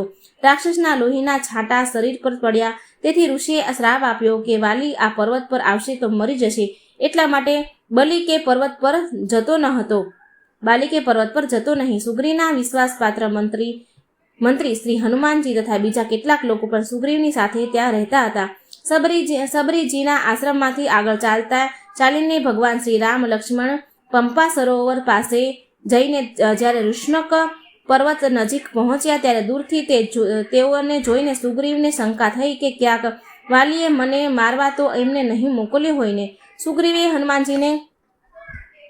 હનુમાનજીને ખબર કાઢવા માટે મોકલ્યા. ત્યાં હનુમાનજીને શ્રી રામનો પરિચય થયો.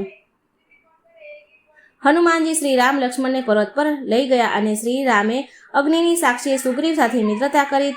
જ્યારે સીતાજીને રાવણ આકાશ માર્ગે લઈ જઈ રહ્યો હતો ત્યારે સીતાજીએ પર્વત પર સુગ્રીવ વગેરેને જોઈને એક વસ્ત્ર નાખ્યું હતું. તે વસ્ત્ર સુગ્રીવે શ્રીરામને આપ્યું અને સીતાજીને શોધ કરવાનું વચન આપ્યું. વાલીને નાના ભાઈની સ્ત્રી પડાવી લઈને પાપ કર્યું હતું. ભગવાન ભક્તોનું રક્ષણ કરે છે અને પાપોને દંડ આપે છે. શ્રીરામે સુગ્રીવને વાલી સાથે યુદ્ધ કરવા મોકલ્યો. વાલી ઘણો બળવાન હતો. સુગ્રીવ તેને જીતી શકે તેમ નહોતો, પરંતુ શ્રી રામે એક બાણ મારીને વાલીનું હૃદય વિંધી નાખ્યું. વાલીના મરણ પછી સુગ્રીવ કિષ્કિંધાના રાજા થયા. વાલીના પુત્ર અંગદને શ્રીરામે કૃપા કરીને યુવરાજનું પદ આપ્યું. વર્ષા ઋતુનો પ્રારંભ થઈ ગયો હતો ત્યારે શ્રી રામ લક્ષ્મણે ઋષ્યમુખ પર્વત પર જ રહેવાનો એમણે નિર્ણય કર્યો. લંકા દહન. વર્ષા ઋતુ પૂરી થઈ ગયા પછી પણ જ્યારે સુગ્રીવ સીતાજીની શોધમાં પ્રયત્ન કર્યો નહીં ત્યારે શ્રીરામે લક્ષ્મણજીને કિષ્કિંધા મોકલ્યા કે જેથી તેઓ સુગ્રીવને ધમકાવીને પોતાના લીધેલા પ્રતિજ્ઞાને યાદ અપાવે. હનુમાનજીએ સુગ્રીવને સ્મરણ કરાવ્યું હતું કે હવે સીતાજીની શોધનો પ્રયત્ન કરવો જોઈએ. સુગ્રીવના આદેશથી હનુમાનજીએ દૂરના પર્વત પર બેસીને વનોમાં રહેનારા વાંદરાઓને એકઠા કર્યા. બધા કિષ્કિંધા આવ્યા અને સુગ્રીવ તથા લક્ષ્મણજી સાથે શ્રીરામ પાસે આવ્યા. ભગવાન રામ. શ્રી રામના આદેશથી સુગ્રીવે વાંદરાઓને ચાર દળ બનાવી ચારેય દિશાઓમાં સીતાજીની શોધ કરવામાં મોકલી દીધા. દક્ષિણ દિશામાં શ્રી અંગદજીની જાંબવંત અને હનુમાનજી વગેરે ગયા. ભગવાન શ્રી રામે ચાલતી વખતે પોતાની વીંટી સીતાજીને આપવા માટે આપી હતી, જેથી સીતાજીને વિશ્વાસ થાય કે હનુમાનજી શ્રી રામજીની પાસે જ આવ્યા છે. બીજા બધા દળોના વાંદરાઓ તો કોઈ પતો ન મળ્યો નહીં, પરંતુ દક્ષિણ દિશામાં જનારા દળને જ્યારે તરસ લાગી તો તે ગુફામાં પાણી પર નભતા પક્ષીઓને બહાર નીકળતા જોઈને તેઓ ગુફામાં ઘૂસ્યા. ત્યાં ગુફામાં આગળ જતા એક તપસ્વીની મળી. બધી વાતો સાંભળીને તપસ્વીનીએ તેઓને આંખો બંધ કરવાનું કહ્યું અને તપસ્યાના બળથી બધાને દક્ષિણ સમુદ્રના કિનારે પહોંચાડી દીધા. સમુદ્ર કિનારે પહોંચીને બધા વાનરો એક વાર તો નિરાશ થઈ ગયા. ત્યાં પર્વતની ગુફાથી જટાયુના મોટા ભાઈ સંતાપી વાનરોને જોઈને બહાર નીકળ્યો. પ્રથમ તો ભયંકર જોઈને ડરી ગયો, પરંતુ પરિચય થતાં સંપાતીએ જણાવ્યું કે સમુદ્રમાં 100 યોજન દૂર લંકાનગરમાં અશોકવનજી સીતાજી છે. 100 યોજન સમુદ્ર પાર કરવો એ કામ સરળ ન હતું. શ્રી રામ હનુમાનજીને ઋષિઓનો શ્રાપ હતો કે જ્યાં સુધી તેમને કોઈ યાદ ન અપાવે ત્યાં સુધી પોતાના બળની યાદ રહેતી ન હતી. જાંબવંતીજીએ હનુમાનજીને તેમના બળની યાદ અપાવી લંકા જવાનું કહ્યું. હનુમાનજી પોતાનો આકાર પર્વત જેવો બનાવ્યો અને લંકા તરફ ઉડવા લાગ્યા. દેવોએ નાગોની માતા સુરરાને હનુમાનજીની શક્તિની પરીક્ષા માટે મોકલી. જ્યારે સુરસાએ હનુમાનજીને ખાઈ જવા માટે વિકરાળ મોં ખોલ્યું ત્યારે હનુમાનજી પોતાનું રૂપ નાનું બનાવી દીધું અને તેના મુખમાં જઈને તુરંત બહાર નીકળી ગયા. સિંહિકા નામની એક રાક્ષસી સમુદ્રમાં રહેતી હતી. તે આકાશમાં ઉડનાર પક્ષીઓને પડછાયો પકડીને તેમને ખેંચી લેતી અને ખાઈ જતી હતી. તેણે હનુમાનજીનો પડછાયો પકડ્યો હોય, પરંતુ હનુમાનજીએ સમુદ્રમાં કૂદીને તેને મારી નાખી. ત્યાંથી એક લંકામાં પહોંચ્યા. તેઓએ રાત્રિના સમયે નાનું રૂપ ધારણ કરીને લંકામાં પ્રવેશ કર્યો. પ્રથમ તો લંકા નગરી રાત્રિના સમયે નાનું રૂપ ધારણ કરીને લંકામાં પ્રવેશ કર્યો. પ્રથમ તો લંકા નગરીનું રક્ષણ કરનાર રાક્ષસીઓ તેઓને રોક્યા, પરંતુ જ્યારે તેઓએ એક મુક્કો મારીને વ્યાકુળ બનાવી દીધા પણ રસ્તો છોડી દીધો. શ્રી હનુમાનજીએ લંકામાં બંધાધર જોયા, પરંતુ તેઓએ સીતાજીને ક્યાંય પણ મળ્યા નહીં, એને ક્યાંય જોયા નહીં. છેવટે પરોઢીએ વિભીષણજીને રામ નામનો જપ કરતા જોઈને તેઓ તેમની પાસે ગયા. વિભીષણજી પાસે શ્રી સીતાજીનો પત્તો મળતા હનુમાનજી અશોક વનમાં આવ્યા અને જે વૃક્ષ નીચે સીતાજી બેઠા હતા તેના પર છુપાઈને ચડી ગયા. જ્યારે પહેરો ભરવાવાળી રાક્ષસીઓ દૂર ચાલી ગઈ ત્યારે હનુમાનજી શ્રી રામજીને વીંટી સીતાજી સમક્ષ નાખી. વીંટી જોઈને સીતાજીને ઘણું આશ્ચર્ય થયું. પછી હનુમાનજી નીચે ઉતર્યા. તેઓએ સીતાજીને શ્રી રામના પૂરા સમાચાર આપ્યા અને ધીરજ ધારણ કરાવી. હનુમાનજીએ સીતાજીને આજ્ઞા મેળવીને અશોક વનમાં ફળો ખાવાનો તથા વૃક્ષો તોડવાનો પ્રારંભ કરી દીધો. તેઓ રાવણને મળીને જ જવાનું ઈચ્છતા હતા. વનમાં રક્ષક રાક્ષસો દોડી આવ્યા. તેઓ હનુમાનજીની સેના રહિત રાવણ પુત્ર અક્ષયકુમારને પણ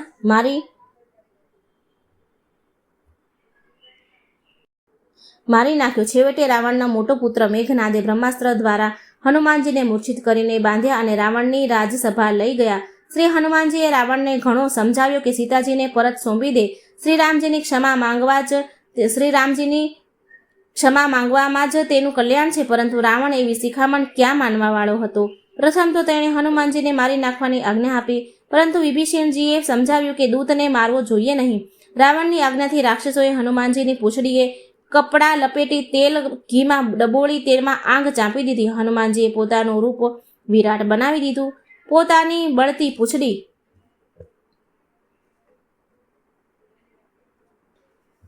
વડે કૂદાકૂદ કરીને રાક્ષસોના ઘરને બાળવા લાગ્યા. વિભીષણના ઘર સિવાય એમણે આખી લંકા ફૂંકી મારી. લંકા સળગાવીને સમુદ્રમાં પૂંછડી ઓલવી નાખી. પછી હનુમાનજી સીતાજી પાસે આવ્યા. સીતાજીને તેમને રામજીને આપવા માટે પોતાના માથામાં પહેરવાના ચૂડામણી આપી.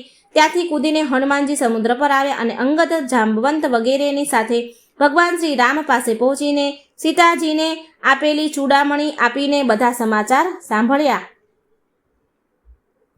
રાવણ વધ. શ્રી સીતાજીના સમાચાર સાંભળીને શ્રી રામે કપિરાજ, સુગ્રીવજી તથા પૂરી વાનર સેના સાથે લંકા પર ચઢાઈ કરવા માટે યાત્રા આરંભી. શ્રીરામની સેના અસંખ્ય મોટા મોટા બળવાનો વાનરો તેમજ રીછ હતા.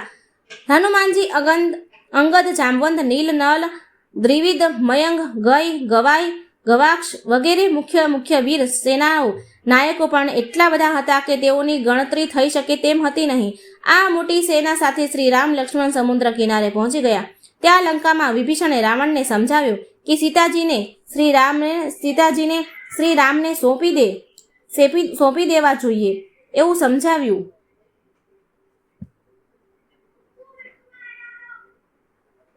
શ્રીરામજી સાક્ષાત ભગવાન છે. તેઓ સાથે યુદ્ધ કરીને વિજય મેળવી શકાય નહીં.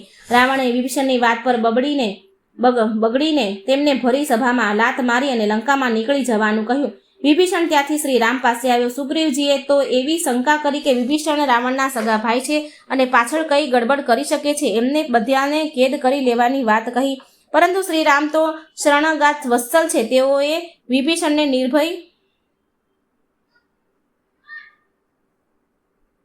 નિર્ભય રહીને પોતાના શરણમાં લીધો. તેઓ પોતાના અંગત સહાયક બનાવી દીધા અને ત્યાં જ એમને લંકાના રાજ્યનું રાજ તિલક પણ કરી દીધું. શ્રી રામે વિભીષણની સંમતિથી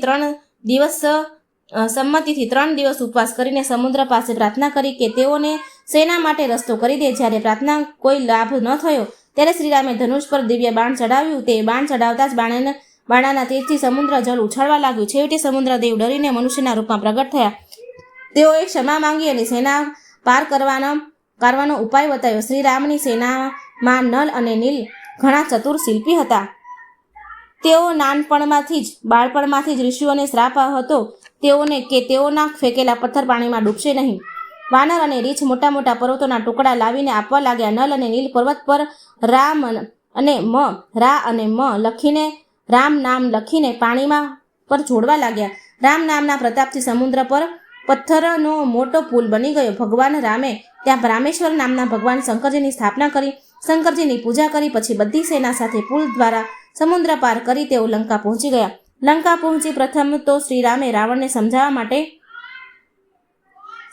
માટે અંગદજીને દૂત બનાવીને મોકલ્યા. જ્યારે રાવણ અંગદજીના સમજાવવા છતાં પણ સીતાજીને પરત સોંપવા રાજી ન થયો ત્યારે વાનર રીછનો સેનાઓ પર્વત અને વૃક્ષો ઉઠાવીને લંકાને ત્યાં ચારે બાજુથી ઘેરી લીધી. ઘણું મોટું યુદ્ધ થવા લાગ્યું. રોજ હજારો રાક્ષસીઓ મરવા માંડ્યા. રાવણ પુત્ર મેઘનાદે લક્ષ્મણજીને શક્તિ બાણ મારીને મૂર્છિત કરી દીધા. શ્રી હનુમાનજીએ દ્રોણ પર્વત ઉપાડી લાવવાની સંજીવની નામની જડીબુટ્ટી દ્વારા લક્ષ્મણજીને સ્વસ્થ કરી દીધા. અંતે મેઘનાદ લક્ષ્મણજીના હાથે મરાયો. રાવણનો એક ભાઈ કુંભકર્ણ જે 6 મહિના સુધી સૂઈ રહે છે, એક દિવસ જાગતો હતો. તે એટલા ભારે શરીરનો હતો કે જાણે પર્વત જેવો દેખાતો હતો. રાવણે ગમે તે રીતે તેને જગાડ્યો અને યુદ્ધ કરવા મોકલ્યો. શ્રીરામ પોતાના બાણોથી કુંભકર્ણનું માથું યુદ્ધમાં કાપી નાખ્યું અને તેના શરીરના ટુકડા ટુકડા કરી નાખ્યા. છેવટે સૌના પછી રાવણ યુદ્ધ કરવા અયોધ્યા. રામ અને રાવણનું ભયંકર યુદ્ધ થયું. રામ રાવણનું યુદ્ધ 12 દિવસ ચાલ્યું. 12મા દિવસે રાવણ પણ મર્યો.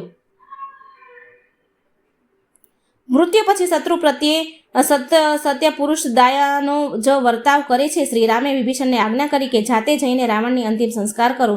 ત્યારબાદ લક્ષ્મણજીએ નગરમાં જઈને વિભીષણને ઘણા સન્માનથી રાજ તિલક કર્યું. શ્રીરામના આદેશથી વિભીષણ ઘણા સન્માન સાથે સીતાજીને ત્યાં લાવ્યા. શ્રીરામ ઈચ્છતા હતા કે હવે અગ્નિમાં છુપાયેલા અસલી સીતાજી પ્રગટ થાય.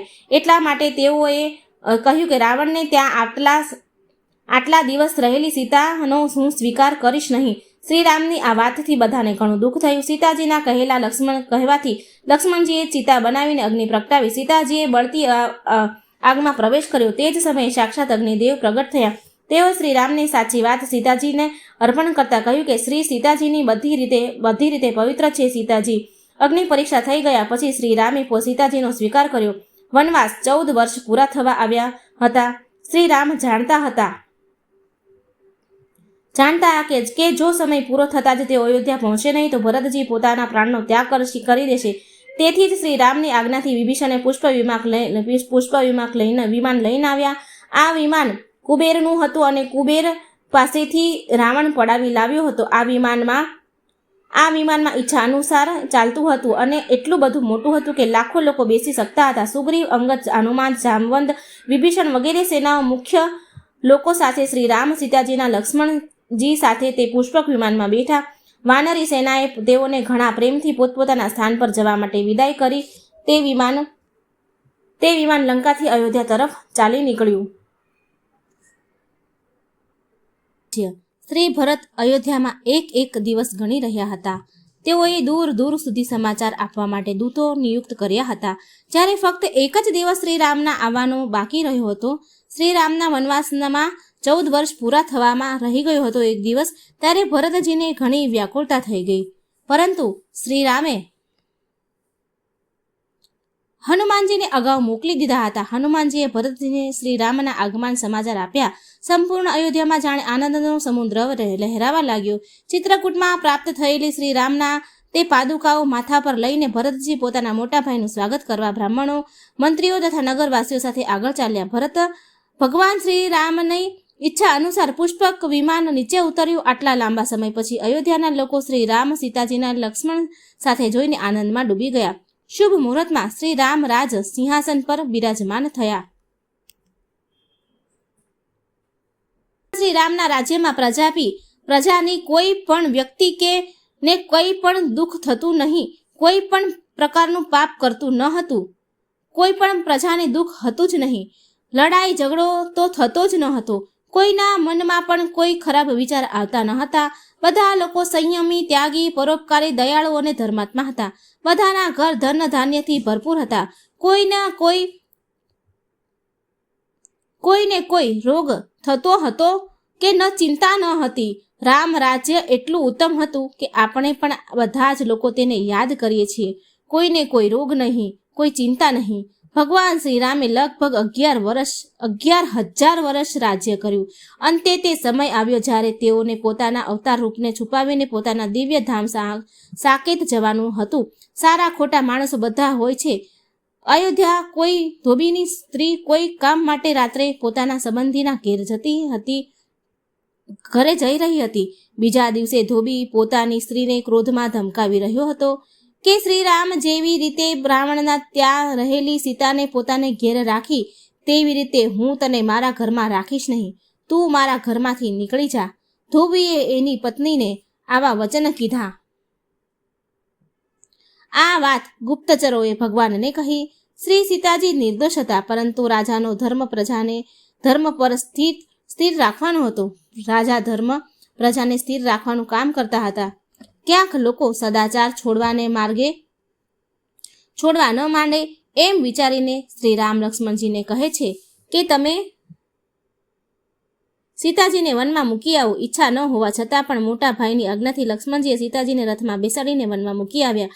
તેનાથી જ સીતાજીને તો અપાર દુઃખ થયું જ, સાથોસાથ શ્રીરામને પણ ઘણું જ દુઃખ થયું. પરંતુ પ્રજા ધર્મના શંકા કરીને ધર્મ ભ્રષ્ટ ન થાય એટલા માટે જ તેઓએ આ મોટો ત્યાગ કરવો પડ્યો હતો. સીતાજીને મહર્ષિ વાલ્મીકીએ જોયા તો તેઓ તેમને પોતાના આશ્રમ લઈ ગયા. ત્યાં સીતાજી ઋષિની પુત્રીની જેમ રહેવા લાગ્યા. જ્યારે તેઓ વનમાં મૂકી આવ્યા ત્યારે તે ગર્ભવતી હતા. ત્યાં તેઓને કુશ લવ નામના 2 જોડિયા પુત્ર થયા. શ્રી રામ જ્યારે અશ્વમેઘ યજ્ઞ પ્રારંભ કર્યો ત્યારે લવ કુશ અશ્વમેઘના ઘોડો પકડી લીધો. ઘોડાની રક્ષા શત્રુઘ્નજી તથા ઘણા સૈનિકો કરી રહ્યા હતા. યુદ્ધમાં લવકુશે શત્રુઘ્નજીને તથા સૈનિકોને હરાવી દીધા અને હનુમાનજીને ત્યાં સુગ્રીવને બાંધીને પોતાની માતા પાસે લાવ્યા. મહર્ષિ વાલ્મીકીએ લવકુશને સંપૂર્ણ રામાયણ ભણાવી હતી. તેને તેઓ મધુર સ્વરથી ગાતા હતા રામાયણ. ઋષિની આજ્ઞાથી અયોધ્યામાં જઈ તેઓ રામાયણ ગાતા ફરવા લાગ્યા. શ્રી રામજીએ તેઓને બોલાવ્યા અને સાથોસાથ બેસીને તેઓની પાસેથી રામાયણ સાંભળી. બધાને ખબર પડી કે તેઓ શ્રીરામના પુત્ર છે. છેવટે શ્રીરામે સીતાજીને બોલાવીને બધાની સામે પવિત્રતા અંગે સોગંદ લેવાનું કહ્યું. સીતાજીએ બધાની સામે કહ્યું, જો હું સાચી પ્રતા હોઉં તો પૃથ્વી માતા મને પોતાનામાં સમાવી લે. આમ કહેતાની સાથે જ પૃથ્વી દેવી સોનાનું સિંહાસન લઈને પ્રગટ થયા. તેઓએ સીતાજીને સિંહાસન પર બેસાડી લીધા અને પાતાળમાં ચાલ્યા ગયા. તે ફાટેલી ધરતી ફરીથી બરાબર થઈ ગઈ. શ્રી રામચંદ્રે મર્યાદાના રક્ષણ માટે આ આદર્શ બધાની સામે મૂક્યો. આ ઘટનાના થોડા દિવસો પછી એક દિવસ સ્વયં કાલ દેવતા મુનિના વેશમાં શ્રીરામ પાસે એમ કહેવા લાગ્યા કે ભગવાનને પોતાના દિવ્યલોક જવાનો સમય આવી ગયો છે. શ્રી રામ કાલ સાથે એકાંતમાં વાતચીત કરવા માટે લક્ષ્મણજીને પહેરો માટે ઊભા રાખ્યા અને કહી દીધું કે આ સમયે મારી પાસે જે આવશે તેનું હું પ્રાણદંડ આપીશ. પરંતુ તે જ વખતે દુર્વાસા મુનિ પહોંચ્યા. ત્યાં તેઓએ લક્ષ્મણજીને શ્રીરામની પાસે તુરંત જવાનો પોતાની આવવાની સૂચના આપવાનું કહ્યું. દુર્વાસા મુનિ ઘણા ક્રોધી છે. તેઓની વાત ન માનવાથી તેઓ શ્રાપ પણ આપી દે. તેથી લક્ષ્મણજીએ જઈને ભગવાનને સૂચના આપી. ભગવાન શ્રીરામે આવીને દુર્વાસાજીનું સ્વાગત સત્કાર કર્યા. ભગવાન શ્રીરામે પોતાનું વચન જૂઠું થવા દેવા ઈચ્છતા ન હતા અને લક્ષ્મણજીને પ્રાણદંડ આપી શકતા ન હતા.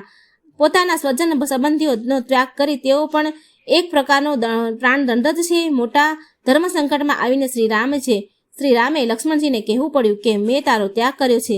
શ્રી લક્ષ્મણજી મોટા ભાઈથી ત્યજાયેલા જીવિત રહી શકે તેમ હતા નહીં. તેઓએ સરયુના કિનારે જઈને આસન જમાવ્યું અને યોગ દ્વારા તેઓ ભગવાનના ધામમાં ચાલ્યા ગયા. હવે શ્રીરામે ઘોષણા કરાવી દીધી કે તેઓ પોતાના દિવ્ય ધામમાં જઈ રહ્યા છે.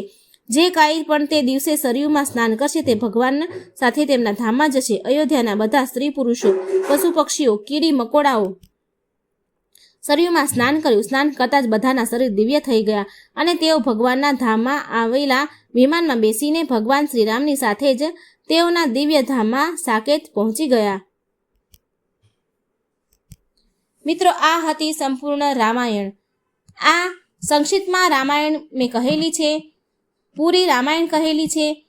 આખી રામાયણ તો આપણે જો વિસ્તારપૂર્વક વાંચવા જઈએ તો ઘણા સમય લાગે. તો આ સંક્ષિપ્તની રામાયણ વાંચવાથી પણ પૂરું રામાયણ વાંચવાનું સાંભળવાનું ફળ મળે છે. તો મિત્રો, આવા રામાયણ તમે સાંભળજો, બીજાને પણ સંભળાવજો. વિડીયો સારો લાગે તો લાઈક કરજો, શેર કરજો અને મારી ચેનલને સબસ્ક્રાઈબ કરવાનું ભૂલશો નહીં. જય શ્રી રામ, જય સિયારામ, રામ લક્ષ્મણ જાનકી, જય બોલો હનુમાન કી. જય શ્રી કૃષ્ણ, રાધે રાધે, થેન્ક યુ.